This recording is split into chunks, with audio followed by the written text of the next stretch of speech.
Welcome to बायोबाजी. Myself doctor Aishwarya. आज आपण मॉर्फोलॉजी ऑफ फ्लावरिंग प्लांट्सचे प्रिव्हियस इयर क्वेश्चन्स बघूयात. हा 2024चा क्वेश्चन आहे. रिनीट झाली होती. त्याचं एक 4 ते 5 MCQ येतात याच्यावरून आणि शक्यतो या टॉपिकवरून एक्झाम्पल्सचे क्वेश्चन जास्त विचारले जातात. तर फर्स्ट क्वेश्चन बघा, प्लासेंटेशनवरून विचारलेला आहे.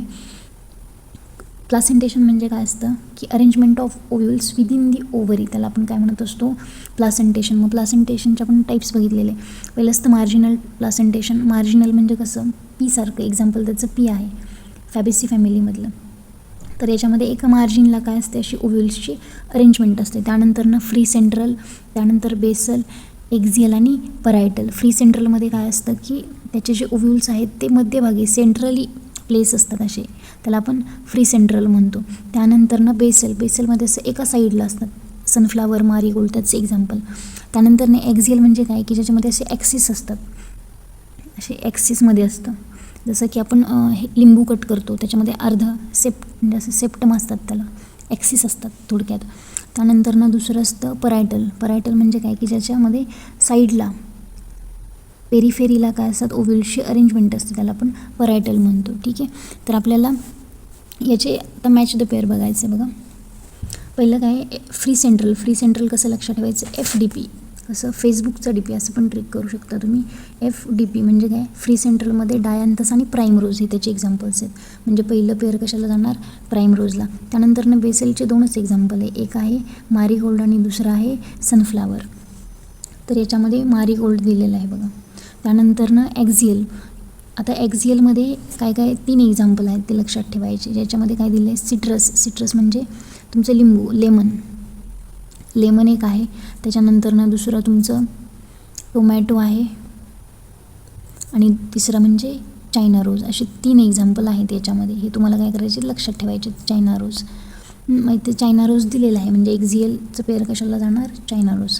त्यानंतर परायटल कसं लक्षात ठेवायचं, परी मस्त आहे. कसं, परी मस्त आहे. तर याच्या परीवरून परायटल लक्षात ठेवायचं, मस्तवरून मस्टार्ड लक्षात ठेवायचं आणि आहेवरून अर्जेमनॉन लक्षात ठेवणार. बरोबर, म्हणजे परायटलचं पेअर कशाला जाणार, मस्टार्डला. आता असं कोणत्या ऑप्शनमध्ये आहे बघा, एचं थर्ड इथं आहे. त्यानंतर बीचं 4, सीचं 1 आणि डीचं 2. याचं येणार ऑप्शन सी. नेक्स्ट क्वेश्चन बघूयात. याच्यामध्ये काय दिलं, ॲक्टिनोमॉर्फिक विचारलेले. ॲक्टिनोमॉर्फिक म्हणजेच रेडियल सिमेट्री असतं. आपण सिमेट्रीचे 3 टाईप्स बघितलेले. एक असतं रेडियल सिमेट्री, दुसरं असतं बायलॅटरल सिमेट्री आणि तिसरं असतं असिमेट्रिक.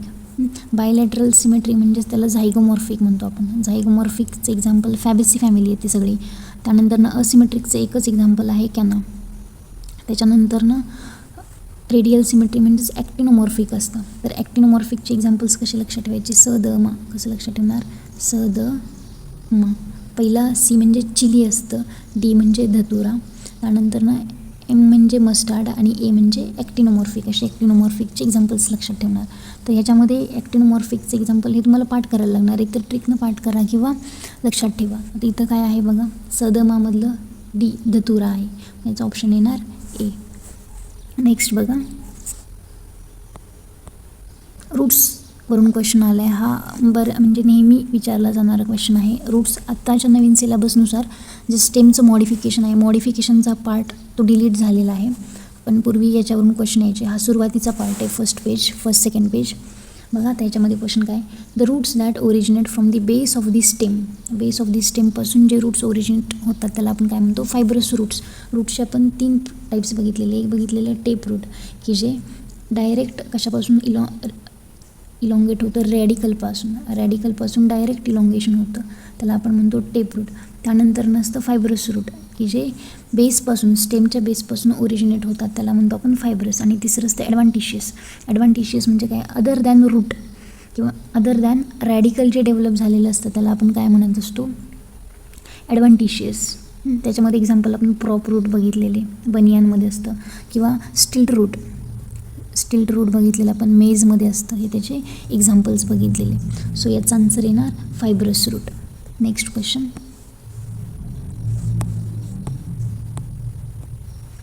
नेहमी मी हा क्वेश्चन खूप वेळा विचारलेला आहे. झायगोमॉर्फिक सिमेट्रीवरून आलेले बरेच क्वेश्चन आहेत बघा. हा लेटेस्ट क्वेश्चन आहे 2025चा. Which of the following is example of zygomorphic flower. आपण मगाशी सेकंड क्वेश्चनमध्ये बघितलेलं की झायगोमॉर्फिक सिमेट्री म्हणजेच बायोलॅटरल सिमेट्री असते आणि त्याचं एक्झाम्पल ही पूर्ण फॅबेसी फॅमिली आणि फॅबेसी फॅमिली किंवा त्यालाच आपण पॅपिलिओनेसी फॅमिली पण म्हणतो. मग पॅपिलिओनेसी फॅमिलीचे एक्झाम्पल काय आहे? पी, पायसम सटायवम. नेक्स्ट क्वेश्चन आहे मॅच द पेअरचा. एस्टिवेशन, पहिलं एस्टिवेशन दिलेलं आहे. एस्टिवेशन म्हणजे काय असतं?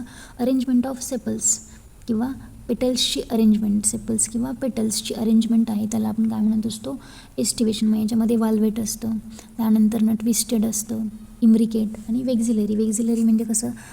हे असं स्ट्रक्चर एक स्टँडर्ड असतं, त्यानंतर हे विंग्स असतात आणि आतमध्ये किल असतं. तर ह्याच्यामध्ये हे कशाचं एक्झाम्पल आहे? पूर्ण पॅपिलिओनेसी फॅमिली किंवा फॅबेसी फॅमिली. तर ह्याच्यामध्ये फॅबेसी फॅमिलीमधलं पी आहे. इथं पायसम सटायवम पण देतील कधी. त्यांचे बॉटनिकल नेम्स पण पाठ करून ठेवायचे. त्यानंतर इपिपेटल्स. इपिपेटल्स म्हणजे काय? जेव्हा स्टॅमिन्स डायरेक्ट पेटल्सला अटॅच असतात त्यावेळी त्याला आपण काय म्हणत असतो? इपिपेटल्स म्हणत असतो. आणि इपिफायलस म्हणजे ते सुद्धा स्टॅमिनलाच अटॅच असतं, फक्त हे मोनोकॉटमध्ये असतं. इपिफायलस किंवा इथे इपिटेपॅलस असं सुद्धा देतात. टेपल्स कोणामध्ये असतात? मोनोकॉटमध्ये असतात. मग याच्यात मोनोकॉट एकच एक्झाम्पल दिसतं, लिलिएसी फॅमिली मोनोकॉटची फॅमिली आहे बघा. मग इपिफायलस स्टॅमिन्स कोणामध्ये असणार? लिलीमध्ये असणार. हे NCERTमध्ये आहे एक्झाम्पल. त्यानंतर तुमचं इपिपेटॅलिस एक्झाम्पल जाणार ब्रिंजल. पेरिगायनस म्हणजे कसं? हे लक्षात कसं ठेवायचं? पप्पा रोज किंवा पप्पा रोज असंच लक्षात ठेवा. पहिला पी म्हणजे पेरिगायनस, दुसरा पी म्हणजे प्लम आणि तिसरा पी म्हणजे पीच आणि नंतर रोज. असे 3 एक्झाम्पल आहेत त्याचे. तर याच्यामध्ये पीच आहे बघा, प्लम, पीच आणि रोज असे 3 एक्झाम्पल आहेत. मग पेरिगायनसमध्ये काय येणार? पीच. सो याचं पेअर कुठे येणार बघा? एचं काय पाहिजे? थर्ड. त्यानंतर बीचं फर्स्ट, सीचं 4 आणि डीचं सेकंड. सो ऑप्शन ए येणार याचा. नेक्स्ट क्वेश्चन बघा. हा 2024चा क्वेश्चन आहे. NCERTच्या म्हणजे डायग्राम बेस्ड क्वेश्चनमध्ये येतो. हे दोन्ही मगाशी आपण का म्हणू शकत नाही की हे रिपीट क्वेश्चन आहे? याला आपण रिपीट म्हणू शकतो बघा. इथं सुद्धा पेरिगायनस आलेलं. इथं ऑप्शनमध्ये पेरिगायनस दिलं, याचा अर्थ तुम्ही पेरिगायनस म्हणजे काय याची कॉन्सेप्ट तुम्ही क्लिअर करून ठेवणार. किंवा वेक्झिलरी एस्टिवेशन म्हणजे काय? तर एस्टिवेशनचं पूर्ण कॉन्सेप्ट क्लिअर करून ठेवणार, बरोबर. म्हणजे नेक्स्ट टाईम रिलेटेड क्वेश्चन्स येतात नेहमी. आता इथं पण बघा डायग्राम बेस्ड क्वेश्चन आहे. पेरिगायनसचंच एक्झाम्पल आहे. हे ज्यावेळी तुमचं हे स्टॅमेन किंवा पेटल्स यांची अरेंजमेंट कुठं आहे? गायनोशियमच्या पेरिफेरीला, म्हणून याला पेरिगायनस म्हणतात. गायनो मीन्स गायनोशियम आणि पेरी मीन्स आउटर साईडला. मग गायनोशियमच्या आउटर साईडला आहे ते स्ट्रक्चर, म्हणून त्याला म्हणायचं पेरिगायनस. Next question. पुन्हा तेच एस्टिवेशनवरूनच क्वेश्चन आलेलं आहे बघा. 2024चा क्वेश्चन आहे. आता याच्यामध्ये ट्विस्टेड एस्टिवेशन आपण बघितलेलं. ट्विस्टेड एस्टिवेशन म्हणजे काय? ज्यावेळी पेटल्स किंवा सेपल्स एकमेकांवर असे ओव्हरलॅप झालेले असतात, असं ओव्हरलॅपिंग स्ट्रक्चर असतं, त्यावेळी त्याला आपण काय म्हणतो? ट्विस्टेड. आणि वाल्वेट म्हणजे जस्ट एकमेकांना असे टच झालेले आहेत पेटल्स, त्याला आपण वाल्वेट एस्टिवेशन म्हणतो. मग इथं काय दिलेलं आहे? ट्विस्टेडचं एक्झाम्पल काय? आता हे कसं लक्षात ठेवणार? ट्विस्टेड ट्रिक आहे. म्हणजे मी ज्यावेळी माझ्या 11-12 होते तेव्हा आमच्या एका सरने मला सांगितलेलं ट्रिक. कसं की कॉटनच्या साडीवर ट्विस्ट कराल तर किंवा कॉटनच्या साडीवर प्रिंट कराल तर चायना रोज लेडीज ट्विस्ट करतील तुमचे फिंगर. म्हणजे याच्यामध्ये लेडीज फिंगर, कॉटन हे त्याचे एक्झाम्पल्स आहेत. ठीक आहे. मग कॉटनच्या साडीवर आत्ता सांगितलं, बरोबर. कॉटनच्या साडीवर मग कॉटन येणार याच्यात एक्झाम्पल्स. आता इथे चायना रोज आणि रोजमध्ये कन्फ्यूज नाही व्हायचं. चायना रोज ही हिबिस्कसचंच कॉमन नेम आहे, चायना रोज. त्यामुळं रोज आणि चायना रोजमध्ये कन्फ्यूज नाही व्हायचं. तर हे फक्त रोज म्हणता येतं, चायना रोज नाही आहे. त्यामुळं इथं ट्विस्टेडचं एक्झाम्पल रोज नाही येणार. त्यानंतर पेरिगायनस फ्लावर. मगाशी आपण एक ट्रिक केलेलं पेरिगायनससाठी. पप्पा रोज आठवतं का? पप्पा रोज. पहिला पी म्हणजे प्लम, दुसरा पी म्हणजे पीच आणि तिसरा आर म्हणजे रोज. म्हणजे पेरिगायनस फ्लावरचं एक्झाम्पल काय येणार? रोज. त्यानंतर आहे ड्रूप. हे ड्रूप फ्रूट 2 आहेत आपल्याकडं, कॉटन आणि मँगो. सुपिरियर ओव्हरी आहे यांच्यामध्ये. Monocarpellary, Superior ovary. Drupe फ्रूटचं example तुमचं कोकोनट आणि मँगो असतं, तर इथे मँगो दिलेलं आहे. मार्जिनल प्लासेंटेशन, मगाशी आपण प्लासेंटेशन शिकताना बघितलेलं, मार्जिनला ज्यावेळी ओव्हिलची अरेंजमेंट असते त्यावेळी त्याला आपण काय म्हणतो, मार्जिनल प्लासेंटेशन. मग याचं एक्झाम्पल काय येणार, पी. सो असं पेअर बघा कुठे आहे, एचं काय पाहिजे, सेकंड, एचं सेकंड, बीचं 4, सीचं 1 आणि डीचं 3. ऑप्शन फर्स्ट येणार. नेक्स्ट क्वेश्चन बघा. इथं पण अगेन एस्टिमेशनवरूनच क्वेश्चन आलेलं आहे. वाल्वेट एस्टिमेशन विचारलेले.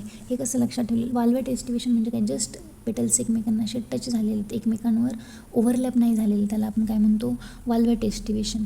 मग हे कसं लक्षात ठेवलेलं, हार्टची वाल्व, हार्टला वाल्व असते ना, बायकस्पिड वाल्व आणि ट्रायकस्पिड वाल्व, तसं हार्टची वाल्व.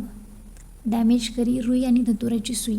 आता रुई म्हणजे काय असतं, कॅलाट्रॉपिस असतं, हे लक्षात पाहिजे. रुई म्हणजे काय असतं, कॅलाट्रॉपिस. मग हार्टची वाल्व डॅमेज करी रुई, रुई म्हणजेच कॅलाट्रॉपिस, रुई आणि धतुराची सुई. धतुरावर म्हणजे कॅलाट्रॉपिसचे एक्झाम्पल काय, वाल्वेटचे एक्झाम्पल काय, कॅलाट्रॉपिस आणि दुसरा म्हणजे धतुरा. मग असं एक्झाम्पल एकच आहे इथं, कॅलाट्रॉपिसचं वाल्वेट एस्टिमेशन येणार, कॅलाट्रॉपिस. नेक्स्ट,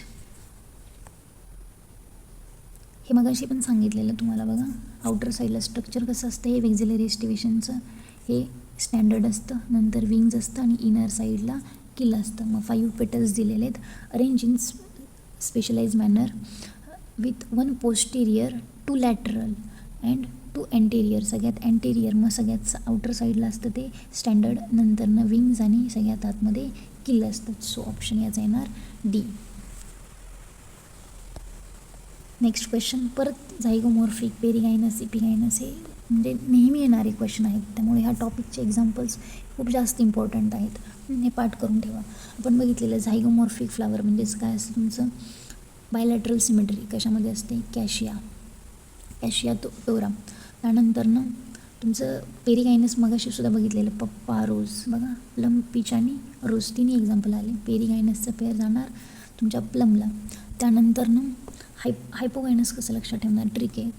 हायपो चायनीज बायको, भरिताला रोजच मोहरीची फोडणी देते गायको, म्हणजे मोहरी येणार त्याच्यामध्ये. हायपो चायनीज बायको म्हणजेच चायना रोज. त्यानंतरनं भरीत म्हणजे ब्रिंजल येणार याच्यामध्ये एक्झाम्पलमध्ये हायपोगायनसच्या. त्याच्यानंतरनं ब्रिंजलच्या नंतर हायपो चायनीज बायको, भरिताला रोजच मोहरीची म्हणजेच मस्टार्ड फोडणी देते गायको. नंतर कांदे, बटाटे, ट्युलिपमध्ये भरी काय म्हणजे ऑनियन येतं, त्याचं एक्झाम्पल ट्युलिप येतं. त्यानंतर पोटॅटो येतं. तर इथं काय येणार, हायपोगायनसचं पेअर मस्टार्डला लागणार. त्यानंतरनं इपिगायनस कशामध्ये असते, कुकुंबर. ECG ऑफ सनरे असं लक्षात ठेवलेलं, ECG ऑफ सनरे किंवा तुमचं कुकुंबर, याच्यामध्ये कुकुंबर आणि ग्वावा हे 2 एक्झाम्पल येणार इपिगायनसमध्ये. अजून एक ट्रिक आहे, ह्यालाच इन्फिरियर ओव्हरीसुद्धा म्हणतात. मग ते असं लक्षात ठेवू शकता, इन्फिरियर क्वालिटीचा पेरू, वाकडी काकडी, पेरू म्हणजेच ग्वावा आणि वाकडी काकडी म्हणजेच कुकुंबर. सो डीचं 4 येणार. त्यानंतर सीचं सेकंड,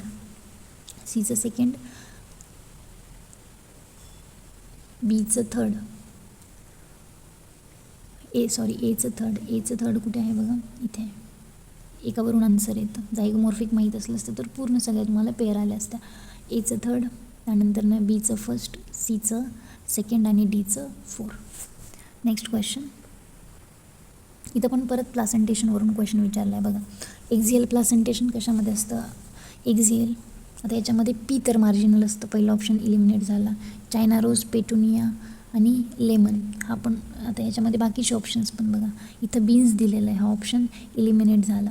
त्यानंतर इथं परिमस्त आहे, परायटलमध्ये येतं, हा ऑप्शनसुद्धा काय झालं, इलिमिनेट झाला. सो ऑप्शन काय येणार, चायना रोज, पेटुनिया आणि लेमन यांच्यामध्ये एक्झियल प्लासेंटेशन असतं. इलिमिनेशन मेथड वापरू शकता. पीमध्ये मार्जिनल असतं, मस्टार्डमध्ये परायटल असतं, बीन्समध्ये सुद्धा मार्जिनल असतं. सो ऑप्शन येणार बी.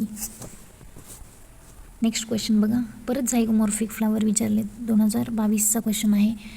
एक्झाम्पल्स खूप जास्त इम्पॉर्टंट आहे, त्याच्यातले पाठ करून ठेवा. झायगोमॉर्फिक फ्लावरचं एक्झाम्पल विचारलं. आता धतुरा येणार का ह्याच्यामध्ये, नाही येणार. आपण ट्रिक बघितलेला, म्हणजे काय ॲक्टिनोमॉर्फिकचं एक्झाम्पल आहे धतुरा. बरोबर. सदमामध्ये मस्टार्ड पण येतं. मस्टार्डसुद्धा काय आहे, ॲक्टिनोमॉर्फिक, म्हणजे हे 2 तर इलिमिनेट झाले. त्यानंतर सदमामध्ये सी हा चिली होता, चिलीसुद्धा यातनं इलिमिनेट झाला. मग राहिलं काय आता गुलमोहर आणि कॅशे यांच्यामध्ये काय असतं, झायगोमॉर्फिक फ्लावर म्हणजेच बायलॅटरल सिमेट्री. बी आणि सी असं ऑप्शन कुठं आहे, ऑप्शन बीमध्ये. Next question, which of the following plant show the vexillary aestivation. पुन्हा तेच वेक्झिलरी एस्टिवेशनवरून क्वेश्चन. वेक्झिलरी एस्टिवेशन फॅबेसी फॅमिलीमध्ये असतं. स्टँडर्ड विंग्ज आणि आतमधलं किल असं कुठं आहे एक्झाम्पल बघा. पायसम सटायवम म्हणजे पी असतं, ऑप्शन बी येणार. Next, diadelphous stamens are found in. Diadelphous, di म्हणजे काय असतं की ज्याच्यामध्ये 2 स्टॅमिन असतात, त्याला आपण काय म्हणतो, डायअडॅल्पस. मग डायअडॅल्पस याचं एक्झाम्पल आहे पी. हा सुद्धा प्रिवियस इयर क्वेश्चन आहे. 2 स्टॅमिन असतात, 9+1 अरेंजमेंट असते यांच्यामध्ये.